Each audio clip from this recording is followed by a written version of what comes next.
per qualsiasi azienda il rapporto con il cliente è la cosa più importante in assoluto. Quello che dobbiamo capire, soprattutto nel mondo energetico, è che noi ci consideriamo come una tassa da pagare, come una commodity.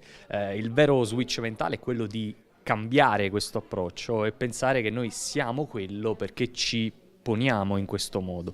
Siamo ultimi in tutte le classifiche di customer experience e di soddisfazione perché non siamo in grado di creare una relazione con il cliente. Ma che cos'è la relazione? È un approccio tra due persone.